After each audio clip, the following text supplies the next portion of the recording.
Okay, it's time now to continue our series on You the Fans. We sent the Celtic TV cameras down to Celtic Park recently, so you could tell us, amongst other things, your all-time favourite Celtic player, earliest memories and favourite Celtic goal. Tonight is the turn of Jim McGuigan from Glasgow, who tells us his mother is to be thanked for him becoming a Celt.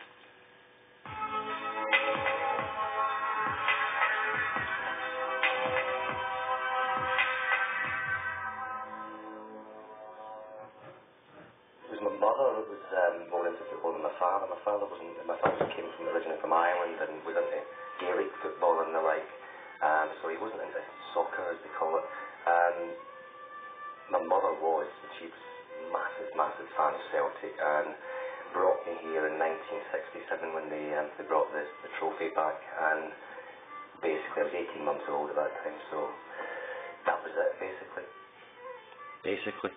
I'm one of the few people probably that doesn't vividly... I know I was at games before this specific match in 1976, the Jimmy Johnson, Bobby Lennox testimonial against Man United.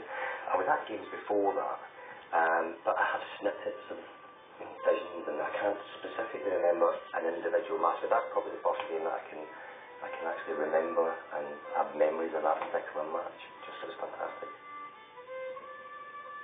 Going back to, I think it was 86, Celtic beat Hamilton 8-3, and the reason I remember it was because there was a bloke behind me who had a bet on Celtic to win 8-1, it was 100 to 1, and at the time Celtic were winning 8-1 and everybody was getting, excited for this bloke, and Hamilton happened to score 2 late goals, so I've never seen 11 goals in a game, but that was it, that was the first time. I would think back to Lubo Moravcik in a game against St Johnstone, off the top of my head, 3-4 seasons ago.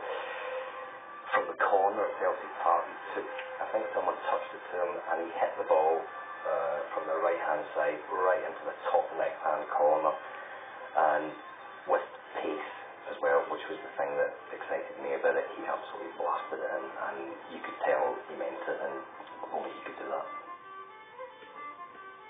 I think Bellamy probably has added a hell of a lot of excitement to Celtic, and he's a lot better than I actually gave him credit for. His ability, he's running off the ball. I mean, everybody says that, but it's immense when you see it. When he's out there on that. He's enthusiastic. I think is the most important thing. You can see in his face. He wants to win.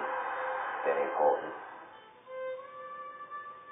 Without a shadow of a doubt, when I was younger, my hero was Margot McLeod, who, funny enough, sits directly behind me at Celtic Park now.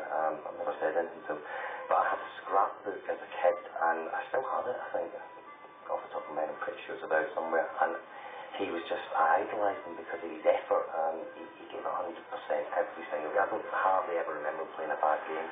I'm one of the best dead ball experts, fantastic player. Munich 2003, without a shadow of a doubt.